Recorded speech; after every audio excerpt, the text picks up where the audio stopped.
need anything? Almost.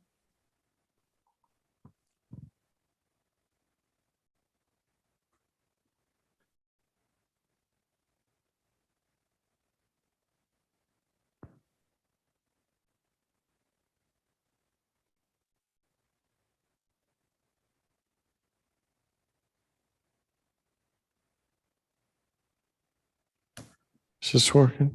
Yeah. Sounds good.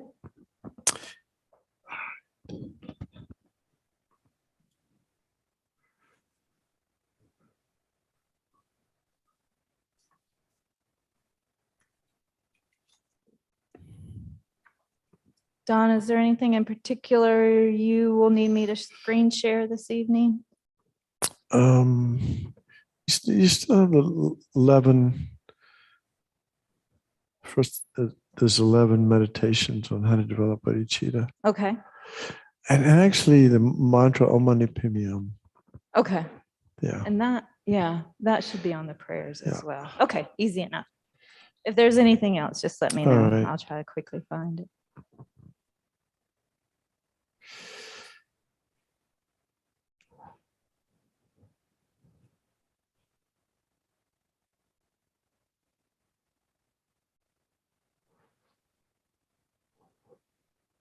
Holy moly.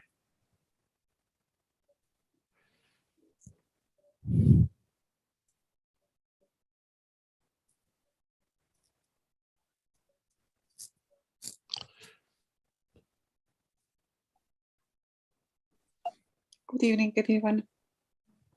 Good evening. Hi, Jill.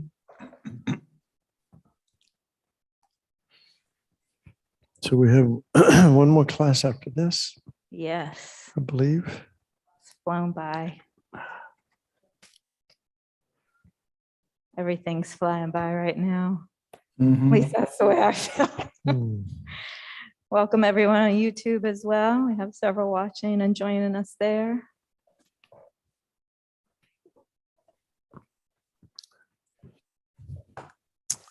All right, so I'm going to start out with 3 prostrations, and then we'll do some meditation and talking, blah, blah, blah. Oh, by the way, if you, this is, a lot of you might, I mean, some of you probably never heard this, but there's a mantra that you can do that makes the prostrations more powerful. And prostrations are the antidote to arrogance and really pride. So if you don't want to do prostrations, you can notice that your ego is going, no, I don't want to do that. I don't want to. So it's a great antidote to pride, but it's also a way to purify the body, speech, and mind. And you can multiply the power of it by saying this mantra, which if you know it, you can say it, but it's Om Namo Manjushriye, Namo Susriye, Namo Utama Sriye. So I'll say it with each prostration if you decide to do it. And if you want to make it even a little bit more elaborate and powerful, you can imagine in front of you, in the space in front of you is the Buddha, maybe thousand-armed Chinrezig, the Buddha of compassion, but not some statue, but like a light body, like a hologram, but alive and like a living presence. And we're doing these, we're paying homage to Avalokiteshvara or Chinrezig, the Buddha of compassion, as we do that, rainbow colors of light and nectar enter the crown of our head and completely purify our body, speech, and mind. Make it a little bit even more interesting. Om Namo Manjushriye, Namo Susriye, Namo Tamasriye. So Om Namo Manjushriye, Namo Susriye, Namo Tamasriye. So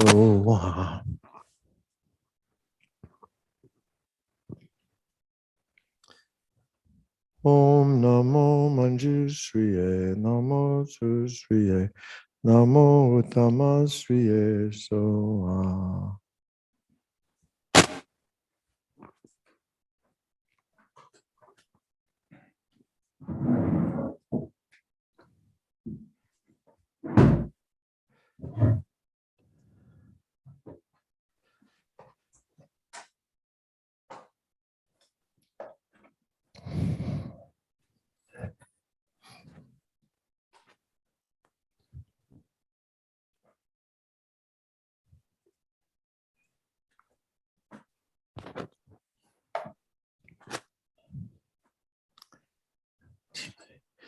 It's nice and chilly in here.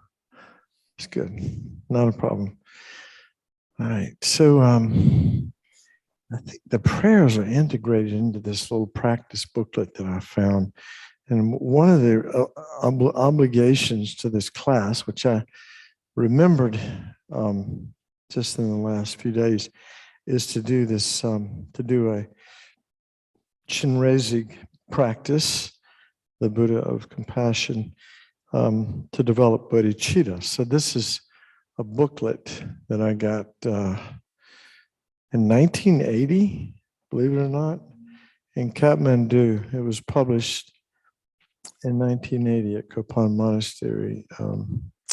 So it's by Lama Zopa Rinpoche. It's called the Ever-Flowing Nectar of Bodhicitta, Annihilating the Evil, Self-Cherishing, Selfish Mind. Quite a title. So we'll do that in a minute. But let's start out by sitting up comfortably in a comfortable upright posture, spine straight.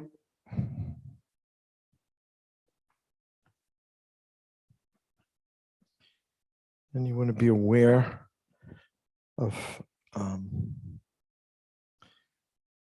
when you're, as one of my teachers says, when you're sitting, know that you're sitting. So pay attention.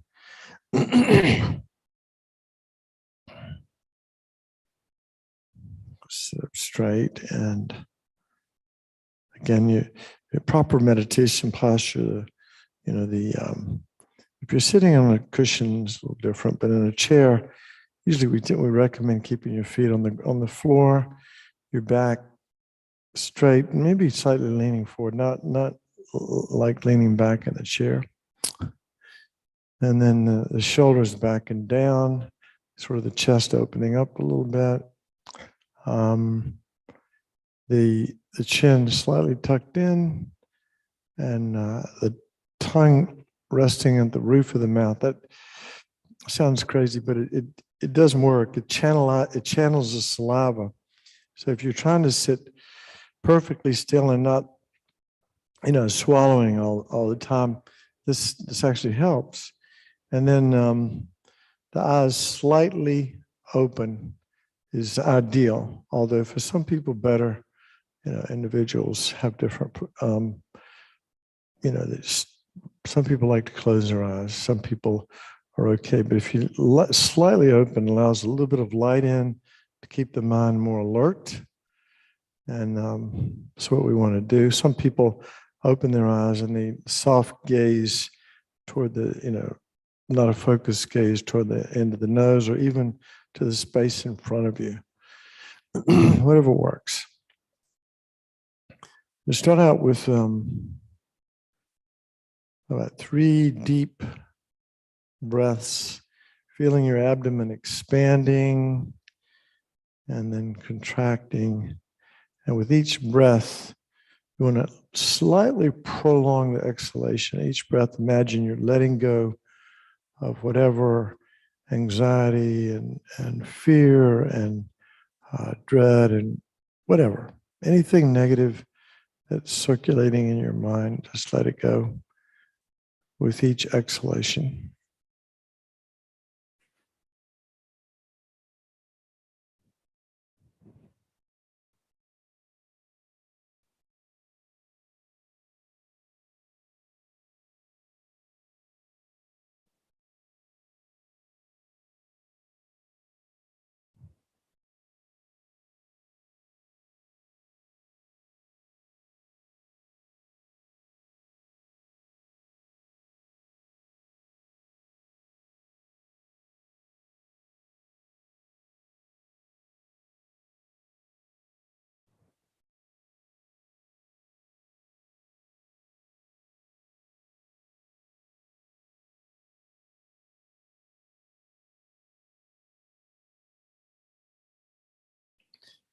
Now, let your mind rest on the experience of breathing.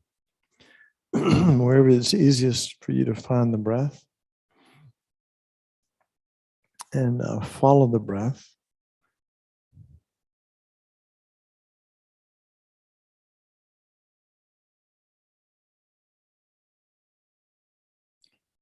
And as the mind often does, it gets lost in thought. So you want to notice that. It's one of the ways to check in and to know that you're being mindful is to label whatever you're experiencing at the moment.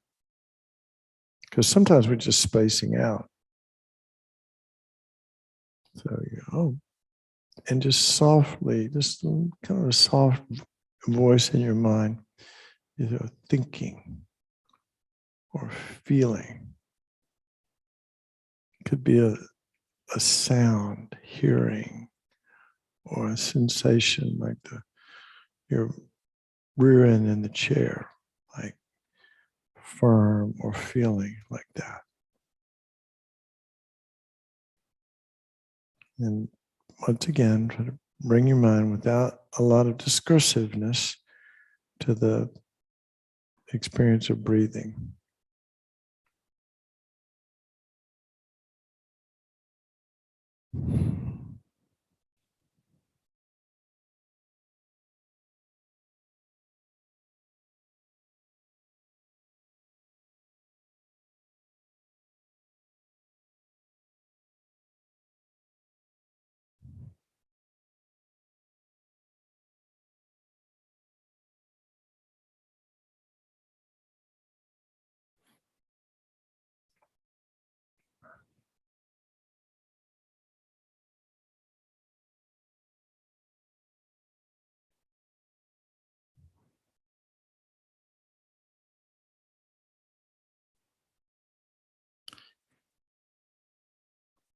Now to count the breath, this is another technique that's really helpful. Just count the breath. So maybe with an inhalation, you go 1,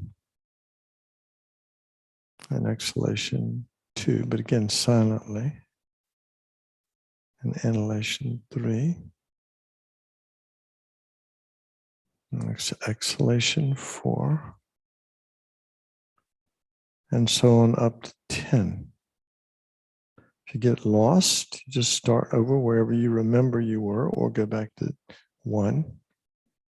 Get to 10, you start over again.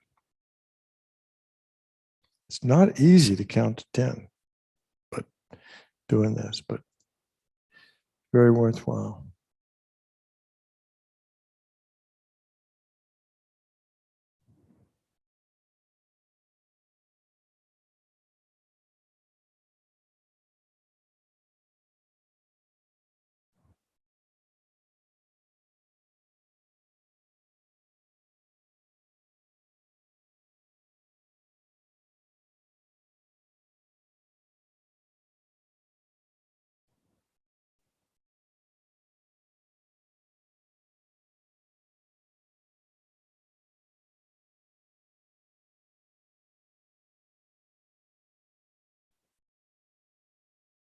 If you get lost again, you just start over. Start over wherever you remember you were, or start over at 1.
Now, once your mind has settled down that way,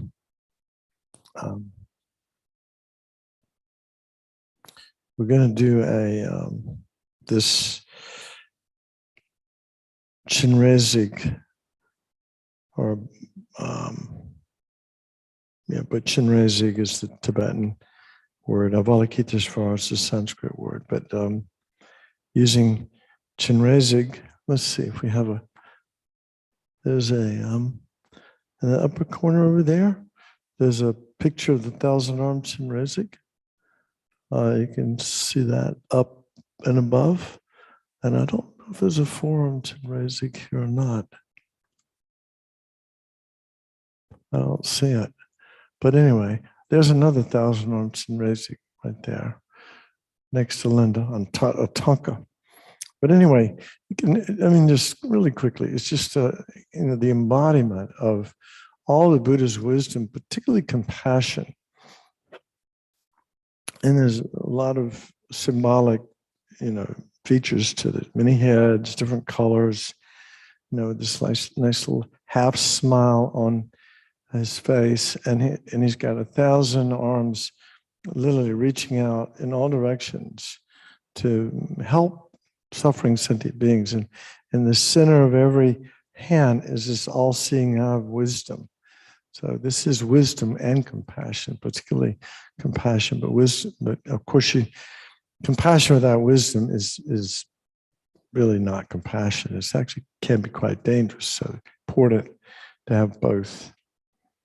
So in your mind's eye, it's enough.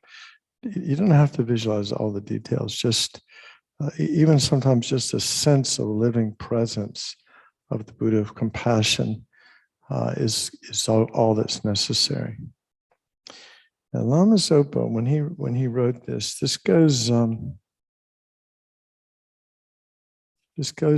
for a while. If you've been around Lama Zopa, you understand. But he's not cryptic. He doesn't say things, he says things in a specific way. So he says, seated comfortably, generate a particularly virtuous motivation. So most virtuous motivation would be that we're doing this for others. We want to train it. We want to help others. This is bodhicitta, right? We want to help others. We want to guide them from suffering to happiness. And the method for us to do that is to get our act together, to develop our qualities, eliminate our faults. So that's a particularly virtuous motivation. Then either make a glance meditation of the Lam Rim teachings from the beginning to the end with strong feeling, and then think as follows. Now the Lam Rim meditations is it's quite long, so we're not going to do that. But we know that the bodhicitta motivations, the ones that we've been working on, the 11 different meditations, and I'll go over those. The first one is equanimity, right, where we develop an equal regard for all beings. And then again, the second one takes some kind of faith, or at least willingness to creatively align with the notion of rebirth. So the second point is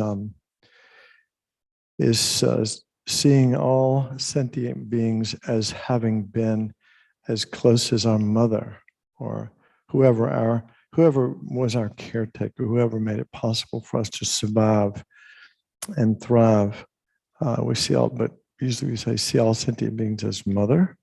And then we remember the next is to remember the kindness of all beings, not just when they were our mother, but even in this lifetime. Everything we have, the food, the clothing, the electricity, all the things that we enjoy to make our lives easier are due to the kindness of others. So we're trying to remember the kindness of all beings. And then spontaneously, what should arise is this wish to repay the kindness. And then briefly, there are two aspects to developing compassion, and we touched on the first one a moment ago. It's feeling at this point. It said that in the teachings that if you've done these other meditations, seeing others as having been mother, remembering their kindness, wishing to repay their kindness, you spontaneously, when you see somebody on the street, a stranger even, you feel some automatic sense of connection and warmth toward that being.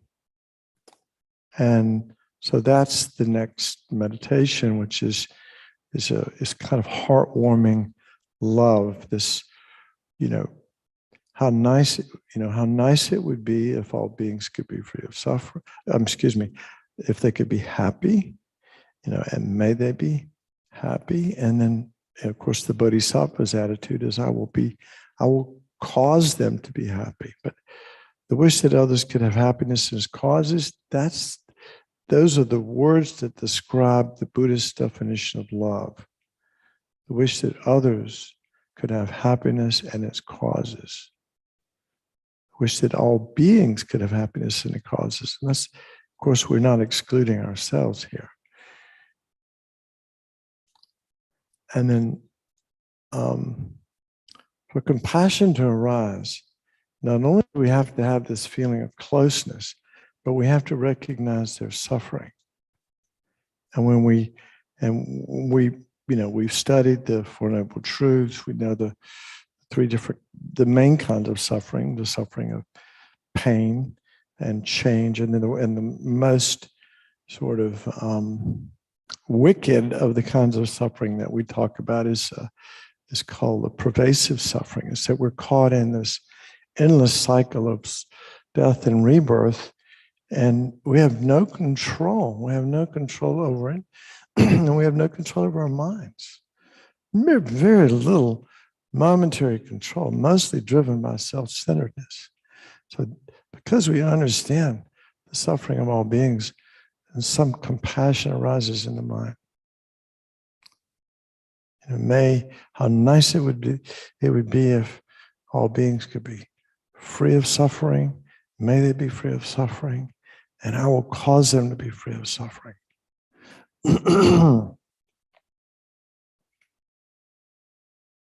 then we go to the faults of self-cherishing selfishness. We talked about that. Self-cherishing selfishness. Like if we just do a glance meditation through the 10 non-virtuous actions, right? If we didn't have that, well, let's put it this way. If we're motivated by self-cherishing selfishness, then killing, stealing, adultery, sexual misconduct, lying, slander, harsh, frivolous talk, greed, hatred, ignorance. We call those the 10 non-virtuous actions. They're all possible. Only the mind that allows those actions to take place is this self-cherishing attitude. Our worst enemy. Seems like a friend, but it's our worst enemy, because it's independence upon that self-cherishing, selfish mind that we create negative actions which plant karmic seeds that ripen like frames on a projector as our mind literally projects our life, this thing called my life. And if we're seeing suffering, it's because of actions done out of self-cherishing. If we're seeing happiness, it's done out of actions motivated by cherishing others, which is the next step, which is the great benefits of cherishing others. Again, we can go back to, if we cherished others, we not only wouldn't kill them, but we'd save lives. We would actually take action to help. We wouldn't steal from others, but we would be generous. We would give things. We would do it. Give others whatever they want and need. We wouldn't behave in ways that were sexually harmful to others, but behave with integrity in our intimate relationships. But if we cherished others, we wouldn't lie to them. We would be truthful. We would speak words of truth. We wouldn't like slander them and try to make them look bad. We would talk about their good qualities. You know, I love this. One teacher said that beings are swimming in good qualities. When I tell my kids this, they think I'm crazy. But we're swimming in, we have so many good qualities. We don't give ourselves credit for it. But we all have some compassion, some wisdom, some kindness, some power, some skillful. I mean, we all have, you know, some of these good qualities, and they just need to be nurtured. But our default mode as human beings is to pick ourselves and others apart, and it's not helpful. So seeing the, you know, again, cherishing others is long. Bumper sticker long as open. We used to sell it here, called "For happiness, cherish others." For happiness, cherish others. Now, I kind of missed one meditation that I discussed it, but I didn't really go into any great detail about it. It's seeing the equality of self and others, and you know, His Holiness the Dalai Lama. I mentioned this last week. When he does this meditation, he imagines that, you know, there's one person, like he's a neutral person in the middle, or there is a neutral being in the middle, and on the one side is this one selfish, self-centered, egocentric, kind of nasty person who is me on a bad day. We might think like that. And that's me. And of course, that person cherishes themselves as being most precious. And on the other side are like, you know, to make it real, we imagine it's like 10 or 15 really suffering people, maybe people that are at the homeless shelter, or, you know, living under a bridge, or just having a really hard time, even maybe hospital, whatever. We imagine real people having real difficult times, but they actually symbolize universal living beings because others are infinite. And we imagine these beings, whose happiness is more important? The happiness of these 15 destitute beings, or the happiness of this one? And of course, this one is me. So my default attitude is, well, I'm the most, you know, my happiness is more important than theirs. But this person in the middle, who's like this, almost like a tennis match, is watching the net, you know, like, and he said, this guy over here, I don't know. I think these others are more important than this one. Others are more important than just this self-centered one. Think about that.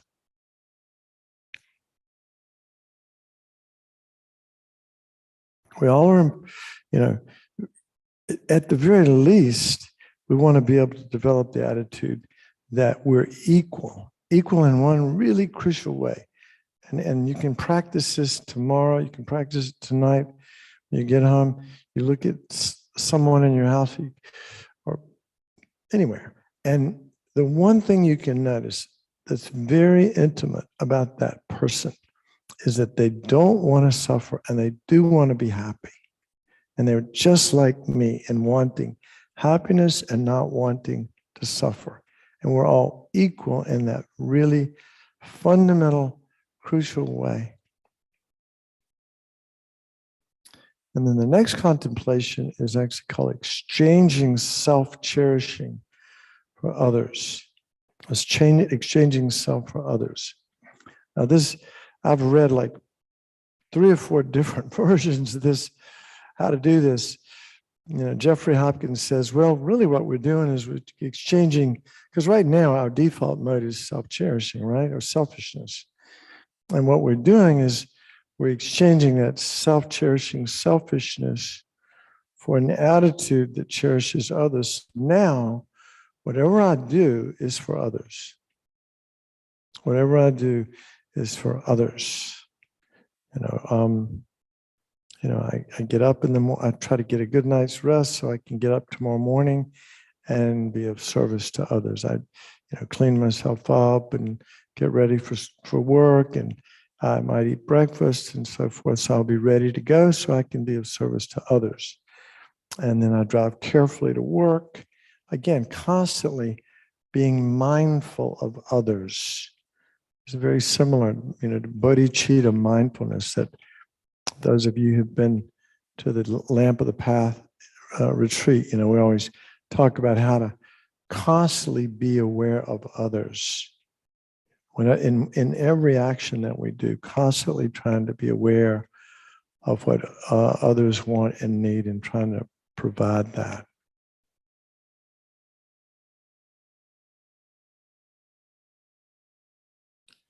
So one of this Holiness, I read this recently, His Holiness said, ordinarily we label this one I, but let's, this is, and then he goes on, this, I'm not going to go into it too much, but he says, there's not one thing in this, we feel like we own the body and mind, right? We say my body, mind, but guess what? We don't. The body was given to us by our parents. It's the product of the sperm and egg. And all the food and the clothing and everything we have is in dependence upon others. And yet we think there is this real self-I, that the owner of the body and mind, which in fact is just, it's a habit, a mental habit that we have. So His Holiness says, instead of labeling yourself I, label others I. And think, you're looking at your spouse or your friend or your coworker, and you're labeling them I, and you might think, what do I want right now? What do I need right now? But you're looking at them. The I is not you. The I is actually you. The other person is actually you, but we're labeling them I. Exchanging, this self-cherishing for cherishing others. What do I want? Well, I want to be happy. I don't want to suffer. I want to be loved. I want to be accepted. I want to be heard. I want to have food. I want to have my basic needs met. I want friends. I want pleasure. I want experiences. I want to have a rich life. That's what I want. And we might not even notice that if we hadn't brought to mind this notion of exchanging self for others. And then the next meditation is Tong Lin. We call it Tong Lin. And Tong Lin actually means giving and taking, but the meditation is done differently. It's imagine, and we'll start out with yourself. Imagine in the space in front of yourself. Is yourself either later on tonight or tomorrow, or you can actually pick multiple selves. But we start out with yourself. Let's say tomorrow. And imagine some difficulty that you might have to encounter, something real for you. Maybe it's a difficult person or some emotions that you've been battling with. You imagine that suffering, that dukkha,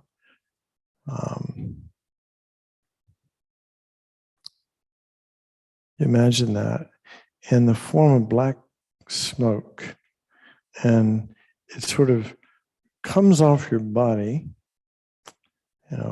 comes sort of out of your heart and out of your body, and in different ways to do this, but we'll just make it real simple.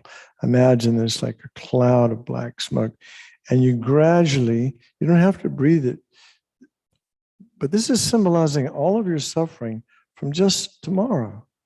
But you want to think of it as, you want to think of a specific situation, or people or whatever.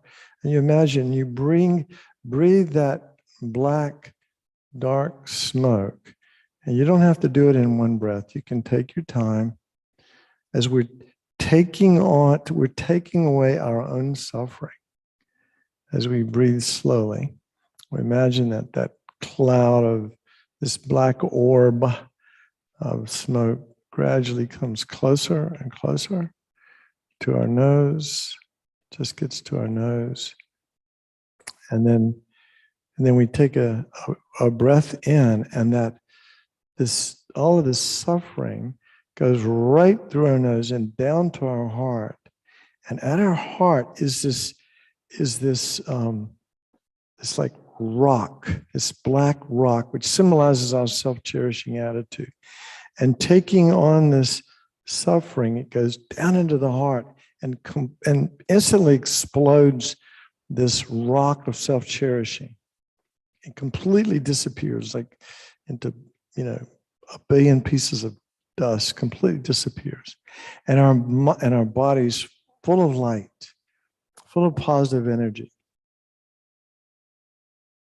full of all the virtuous karma, everything we can want and need. This light symbolizes all that's good, our future good karma, the virtuous actions, and so forth. And then as we breathe out, we breathe this light out, and it goes to you. And it goes slowly, and you can imagine it like a cloud maybe, or an orb of light. And that light goes out to you, and it doesn't have to go in one breath. It could, but better not to rush it. Better to get the feeling of what this light symbolizes, which is all of your virtues, all of your happiness. We're giving that to the you in front of you tomorrow. And that light comes closer, and it gets right up to you in front of your nose, and then you inhale it, and then your body's again completely full of light. The you in front, completely full of all these lights of all of the good stuff, the virtue, positive karma. And you can imagine yourself being very happy. And now you can imagine yourself like a week from now. I'm not going to do this, but this is how it goes. You want to start out with yourself. You can go just, a few hours from now, or a week from now, or a month from now, and even toward the end of your life. You imagine the suffering that, on your deathbed. You can imagine that. And you that's the black smoke, this black, when you breathe it into your heart, it destroys your self-cherishing attitude. You're full of light, and then you breathe out happiness. And you give yourself on your deathbed joy and freedom and happiness and enlightenment and the causes of all that's good. You can do that. You can practice that now. And then you can start working with other people, other real people, not these all sentient beings, because that doesn't mean anything to most of us. But deal with real people, your children, your spouse, your friend, your coworkers, people. So you could see how you could do this meditation for hours, at least for 30 minutes to an hour. You could practice it each day to a different person or a different situation. So this is Tong Lin. Taking on the suffering of others is the act of compassion, isn't it? May you be free of suffering and its causes. And now we're actually doing it. We're practicing that. And in taking on suffering, we're destroying our self-cherishing selfishness. And then we're actually giving happiness and its causes, which is, again, love. May you have happiness and its causes. May you be free of suffering and its causes as compassion, as we breathe in the suffering. And as we breathe out the light, we're giving others happiness and its causes. That's love. So we practice compassion and love. Start with ourselves and then begin to work with other people. Eventually, again, if you read the text, it's like, you go from yourself to friends, family, and so forth. Eventually you get to strangers, and then you get to enemies, people that you feel aversion toward. And then you can, if you really want to take it to the highest level, you start working with the beings in the different realms of samsara, like the hell realms. Again, you may not have any faith in these, but the Buddhist worldview is that if you live a hellacious existence, the karmic seeds have been planted for you to have a future rebirth in that kind of existence. So anyway, imagine all the beings in the hell realms and all the beings in the hungry ghost realm and the animal realm and the human realm and the jealous God realm and then the Deva realm. Now the Devas are a little different because I kind of joke about that, but that's kind of the inside the beltline crowd. It's like the Hollywood crowd, the people who they look nice, they got a lot of money, they always have a smile on their face until something goes wrong,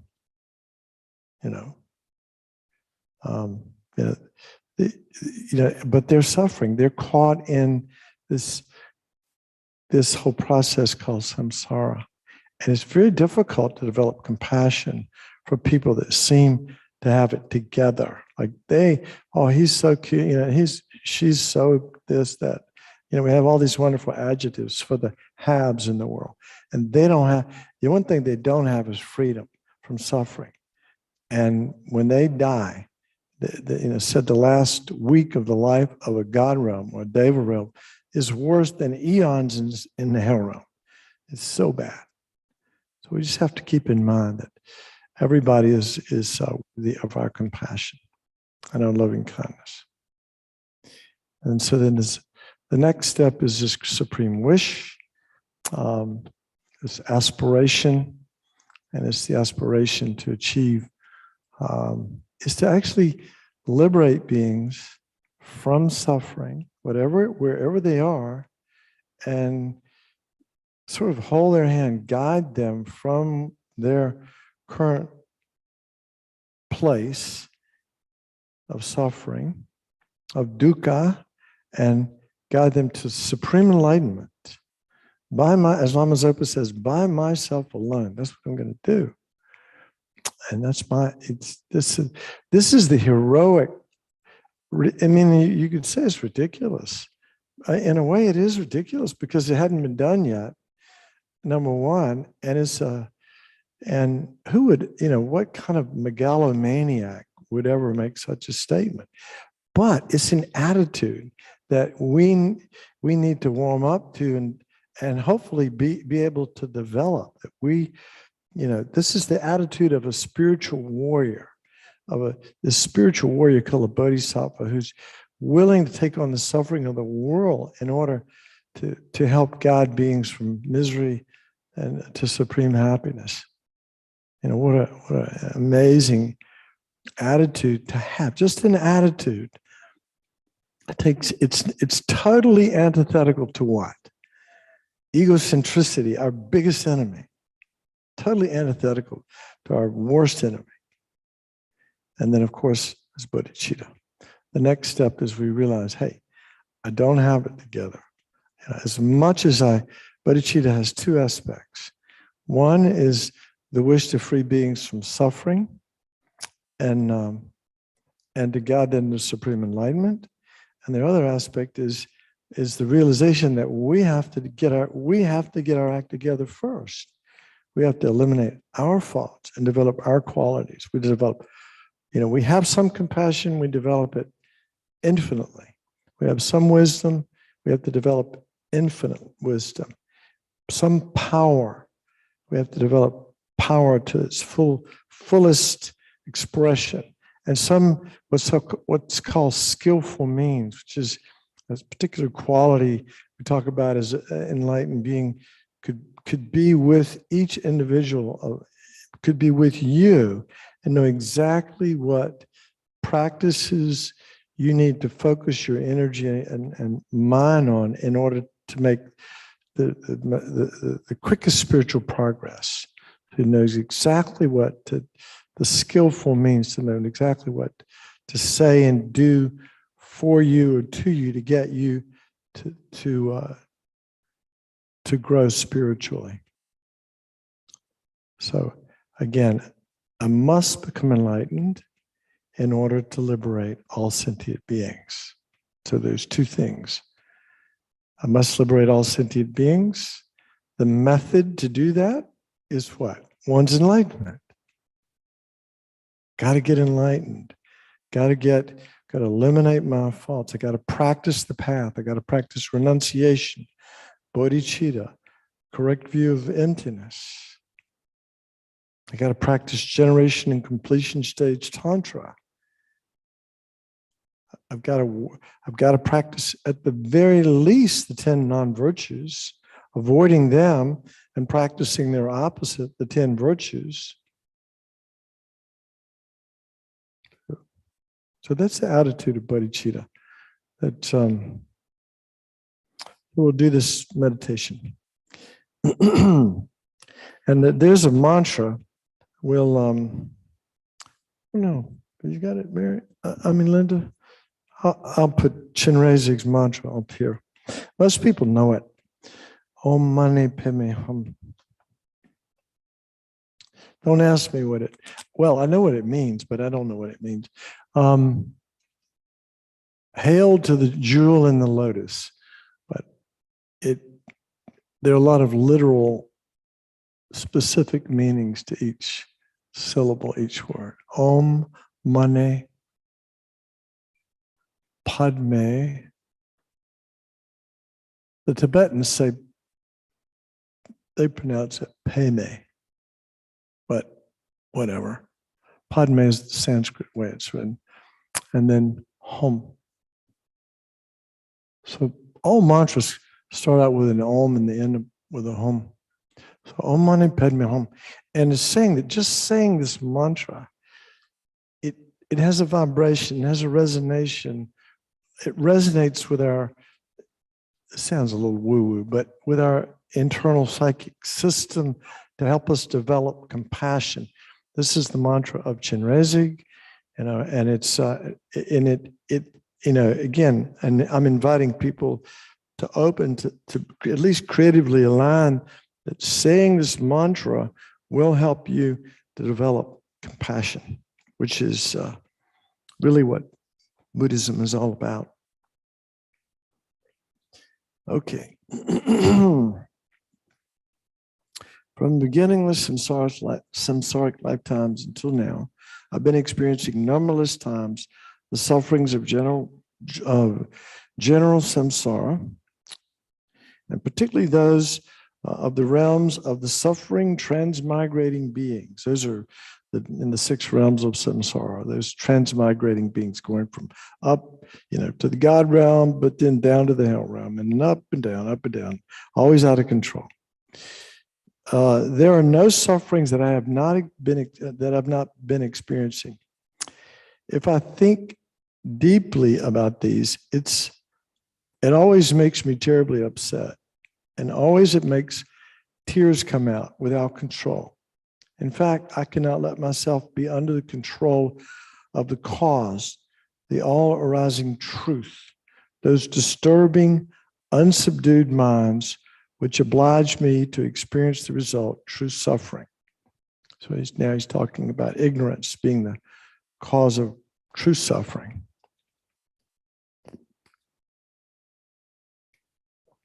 But still following happily the evil, disturbing, unsubdued minds, the wrong conceptions, without fear or even doubt, there is no difference between me and the mindless, crazy person.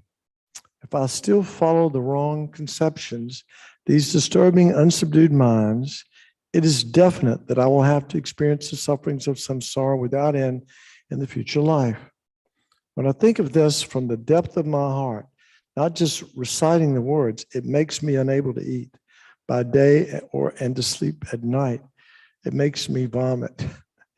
It is sometimes it is something that cracks the heart. Therefore, this time, now I have received the inner condition, this precious body endowed with the 8 freedoms and the 10 richnesses. We talked about the precious human life that we have. And precious because of the opportunity we can use it to get enlightened, which has the ability to achieve the multitudes of happiness and perfections. Now I have met the outer condition, the holy Mahayana virtuous friend. That's the teacher, the guru, who is able to grant the highest state, the state of omniscient mind, in 1 second, who is extremely difficult to meet. Now I have met the teachings of the Buddha, the only supreme medicine that dispels all the suffering of migrating beings without any exception, still seeking only temporal happiness and the peace of liberation from the bondage of disturbing, unsubdued minds and karma only for myself. That is the difference between me and the foolish, dumb beast. This attitude is extremely upsetting from both sides. From one side, how shameless, and from the side of others, how extremely ungenerous, how cruel and selfish-minded. How dare I cherish myself and renounce others? Aren't the sentient beings the precious object from which one receives all happiness and perfections? All sentient beings have been my mother. There's not a single one who's not. Each one has been my mother numberless times and has each time been as kind as my present mother. At this very moment, not only are these kind mother sentient beings in great suffering, but they're also running continuously to create the cause for more suffering. There's not even a second that they experience ultimate happiness. If a mother's suffering is not alleviated by her own son, who else will do it? Even though it's up to me alone to bear the burden of eradicating the suffering of all mother sentient beings at the moment, I'm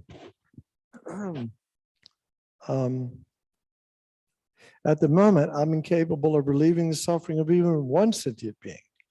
But if I were to receive the enlightened holy body, just one ray of its light could ripen the minds of countless sentient beings, leading them into a state of great peace. Therefore, to release all mother sentient beings from suffering and lead them into the most sublime happiness of enlightenment, I must attain the state of Buddhahood. The attainment of Buddhahood is not without cause or conditions. The 2 bodhicittas are the principal cause. So the first bodhicitta, conventional bodhicitta, which is what we just did, and ultimate bodhicitta, which has to do with emptiness. I'm going to practice the profound oral teachings of transforming the mind into bodhicitta. Visualize at the level of your forehead. So this is good. You can close your eyes if you want to, but at the level of your forehead and at a distance, a body length in front is your root guru. And for most people, you don't have one, but you can imagine, maybe you're a Christian, maybe it could be Jesus, maybe you could imagine the Dalai Lama. It could be whoever you feel embodies the highest qualities.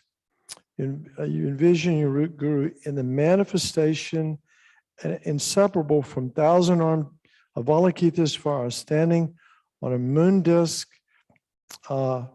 which rests upon a lotus. So if you look over there, and if you look over there, but over here you can see there's a moon disk. So 1,000-armed Chenrezig reaching out with these all-seeing, to alleviate the suffering of countless beings, is standing on a moon and a lotus. That's what he's talking about. And there's a little picture. And now, I may have to fast forward this. Now perform the 7-limb practice. So we can, there's a 7-limb prayer on page 35. So let's do that. Let's do that one together. Reverently, I prostrate with my body, speech, and mind.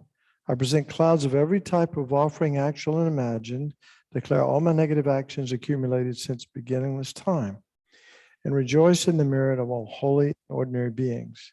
Please remain until the end of cyclic existence and turn the wheel of Dharma for living beings. I dedicate my own merits and those of all others to the great enlightenment.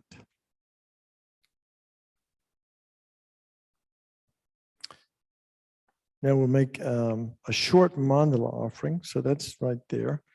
And so again, sometimes, people have malas and they'll use that and they can do these little hand mudras. It basically symbolizes the universe and all that's good. Everything that's good in the universe, we're willing to offer everything in the universe to the Holy Teacher to be able to receive these precious teachings, to have the ability to solve all of our problems and make our dreams come true, particularly the dream of being able to help others as a Buddha would be able to help others.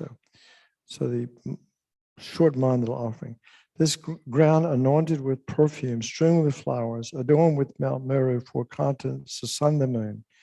I imagine this as a Buddha, fill and offer it. May all living beings enjoy this pure land. Idam Guru Ratna Mandala Kamya Yatayami. Okay.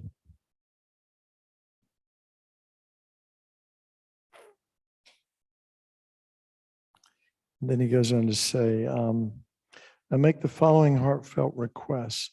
Precious Guru, please grant me blessings for my mind to become Dharma, the Dharma to become the path, that hindrances in the path may not occur, to cease all the wrong conceptions and receive immediately the 2 precious bodhicittas. Guru Avalokiteshvara who we've been imagining, is extremely pleased with your request, and together with the lotus and the moon disk, descends to the crown of your head. But now imagine that on the crown of her head is Thousand Arm Chinrezig standing on a lotus and a moon disk. And at his heart is a disc. And it's like a sun disk, but it's actually at his heart is this disc-shaped thing. And with each verse, visualize the seed syllable Hri from Avalokiteshvara, much blissful white nectar streaming down through the center of your head. It fills your whole body, purifying all obscurations of the whole path and bringing all realizations, especially obscurations and realizations, particularly to the verse. So we're going to do the 8 verses of mind training now, but what he's saying is as we say these, the mantra, and you can say the mantra and you can do 2 things at one time, actually. You can think of the words of the 8 verses of mind training while you're saying Om Mani Padme Hum. And the visualization is that the letters of this mantra are around this sort of sun disk at our heart. And in the middle is this seed syllable called Hri, H-R-I-H. And light and nectar are coming from Avalokiteshvara and entering the crown of our head and completely purifying our body, speech, and mind. As we do these 8 verses and say the mantra, we imagine that our body, speech, and mind is completely being purified. So the first of the verses is, I will always practice holding dear all sentient beings who are more precious than the wish-granting jewel, with the thought of fulfilling the great success. I will always practice holding dear all sentient beings who are more precious than the wish-granting jewel, with the thought of fulfilling the great success. And this verse purifies the self-cherishing thought that prevents you from holding others as most dear.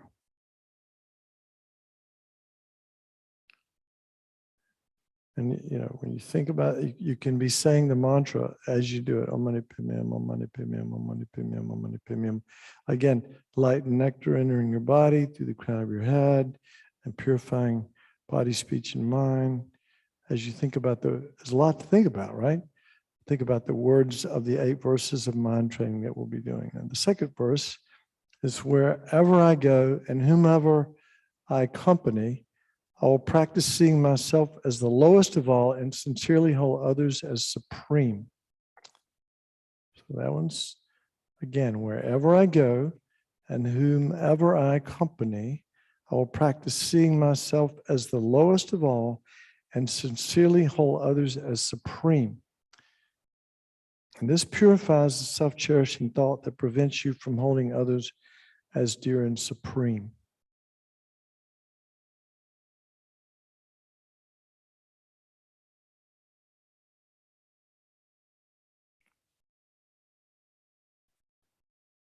In all actions, I will examine, this is the 3rd verse, in all actions, I will examine my own mind. The moment an unsubdued thought arises, because it endangers myself and others, immediately I will face and avert it. Again, in all actions, I will examine my own mind. The moment an unsubdued thought arises, because it endangers myself and others, immediately I will face and avert it. Again, purifying this self-cherishing thought that prevents you from confronting and averting our wild monkey mind, our unsubdued mind. The 4th verse. When seeing beings of wicked nature who are overwhelmed by heavy non-virtue and suffering, I will hold him dear because he's so difficult to find, like uncovering a precious treasure. So let's think about that one. When seeing a being of wicked nature who's overwhelmed by heavy non-virtue and suffering, I will hold him or her dear because they're so difficult to find, like uncovering a precious treasure. And this purifies the self-cherishing thought that prevents you from regarding harmful sentient beings as precious and dear.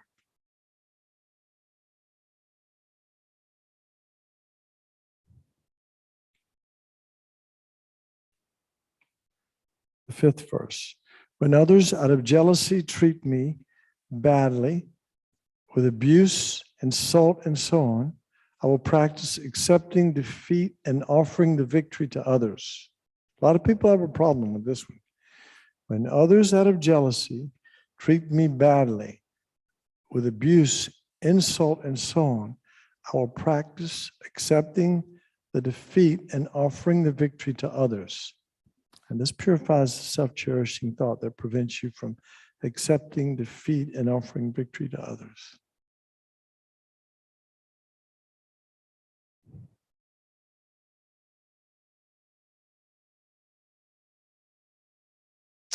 Sixth verse. When someone I have benefited, in whom I have great hopes, gives me terrible harm, I will practice regarding him or her as my holy guru, like a teacher, like a lama. So when someone I have benefited and in whom I have great hopes gives me terrible harm, I will practice regarding him or her as my holy guru. This purifies the self-cherishing thought that prevents you from regarding harmful beings as like your holy guru.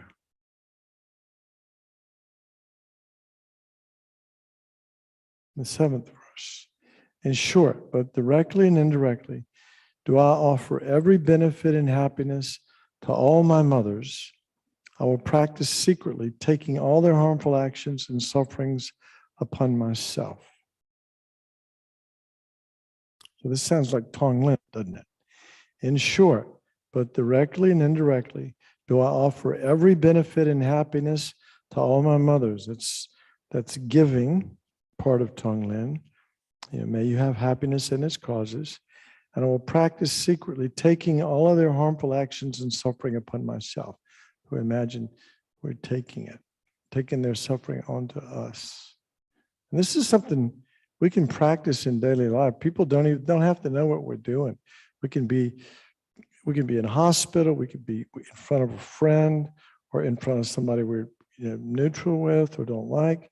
We can practice giving them happiness and taking on their suffering. Practicing Tong Lin. So it purifies the self-cherishing thought that prevents you from taking the harmful actions and sufferings of all mother sentient beings upon yourself. And the last verse, without all of these practices being defiled by the stains of the superstitions of the 8 worldly dharmas, by perceiving all dharmas as illusory, I will practice without grasping to release the sentient beings from the bondage of the disturbing, unsubdued mind and karma. That's a lot. So let me unpack that in just a minute. Without all of these practices being defiled by the stains of the superstitions of the 8 worldly dharmas. So what are the 8 worldly dharmas? Basically, we talk about pleasure and pain, gain and loss, disgrace and infamy, you might say, and another one is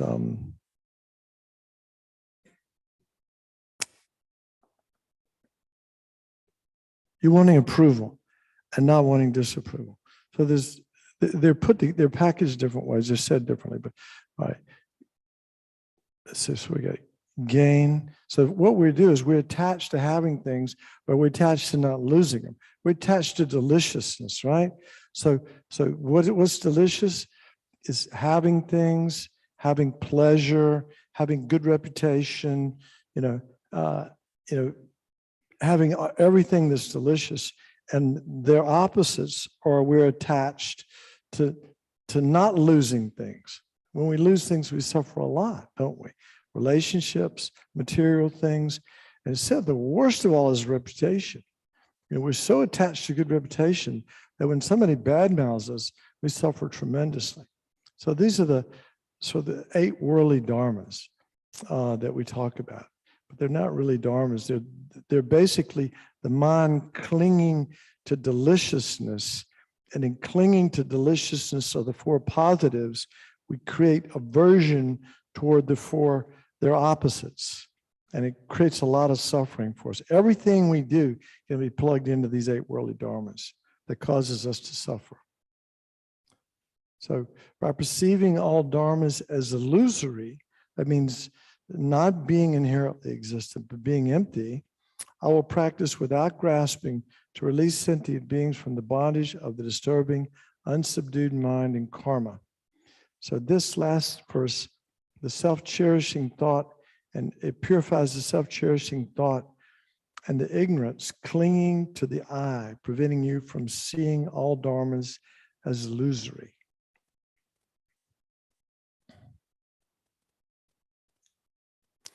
And now the completion. Then make this request one-pointedly from the depths of your heart. To you, the most compassionate one, I'm requesting, please extend your holy hand and lead me and others into the blissful pure realm after this life. Please be our virtuous friend in all lives and quickly lead us to Buddhahood. Then think, Guru Avalokiteshvara, again, the Buddha of compassion, has accepted your request, and many nectar rays flow into your body and mind. All obscurations and negative karma, diseases, and harms from spirits are instantly purified. So you want to, as much as possible, imagine that this is really happening, that Chenrezig, who's above you right now, all this light and nectar is coming in and purifying all negativities. The body becomes very clear like crystal. Then Guru Avalokiteshvara melts into light and absorbs into oneself one's own holy body, speech, and mind become oneness with Guru Avalokitesvara's holy body, speech, and mind. And so now, instead of identifying with your ordinary, limited, can't do this, not good enough, blah, blah, blah, all the self-limiting beliefs we have, now we're identifying, this is not tantric, where we're seeing ourselves as Avalokitesvara, but we're identifying with the qualities of Chenrezig, the Buddha of compassion. And that our body, speech, and mind have been transformed into the qualities of a compassionate, wise Buddha. And we think, that is me now.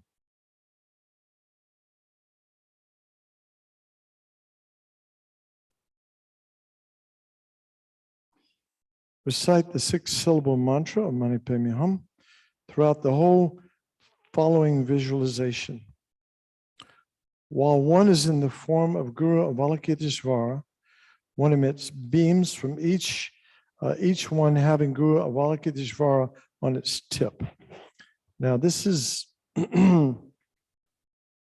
is actually imagining that you are Chenrezig, and the beams of light are coming from your heart, and on the tip of each beam of light is another manifestation of Avalokitesvara on the tip of the beam. Guru Avalokitesvara sits above the crown of every single sentient being in human form. Nectar rays flow from his heart, purifying all obscurations and negative karma. At the end, Avalokitesvara absorbs into them through their crown. Each being becomes Avalokitesvara. Visualize all in the same form. So what we've just described is we're imagining that from our heart, beams of light went out, and on each beam of light, and each beam of light is going to these countless sentient beings, right? And on the tip of each beam of light is Chenrezig or Avalokitesvara, who then, purifies and transforms all beings and melts into them, and they literally become Buddha. So we imagine, this is kind of wild, but we're imagining that we have now enlightened all beings. That's what bodhicitta is about. May I become a Buddha in order to enlighten all beings? But we're imagining that we're doing that now. Then make these dedication prayers. May the sufferings and the causes of suffering of all sentient beings ripen on me now, and may all sentient beings receive the whole result, my happiness, and its causes, my virtue. May the precious thought of enlightenment that has not been generated be generated, and may that which has been generated never degenerate, but always increase, in order to practice the great actions of the sons of the victorious ones, that is, the bodhisattvas, for the sake of others, by completely renouncing the works for oneself, like the holy actions of the Khan founder Guru Shakyamuni Buddha. May I never feel discouraged even for a second. Due to these merits, may I quickly achieve the state of the great compassionate one and lead all mother sentient beings, the highest noble ones, into your state of Buddhahood without exceptions.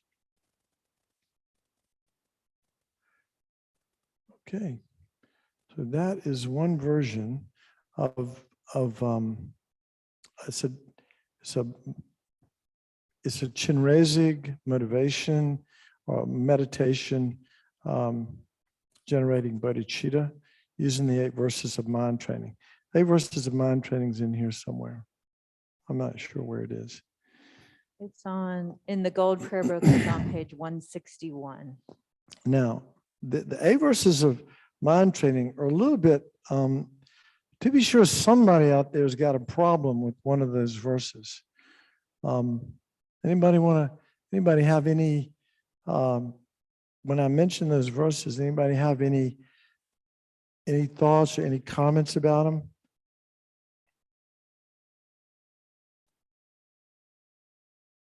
So, for example, verse number 5, when others out of jealousy treat me badly with abuse, insults, and so on, I will practice accepting defeat and offering the victory to others. So, I mean, I've heard the Dalai Lama answer this one a bunch of times. And he says, no, we're not supposed to be a doormat. That is not the point. That is not the point at all. We're trying to train we're trying to, purify our self-cherishing thought. And, of course we have to stand up for ourselves. We're not supposed to become a doormat and let people walk over us. But if there's a situation in where we can let somebody else win and we take the loss, and it's not going to, it's not going to destroy us, then why not? Why not train our mind to take the loss and give others the victory like that? So these 8 verses of mind training are very, very cool and bring up a lot of questions. All right, so let's do our dedication. Any questions before we wrap it up?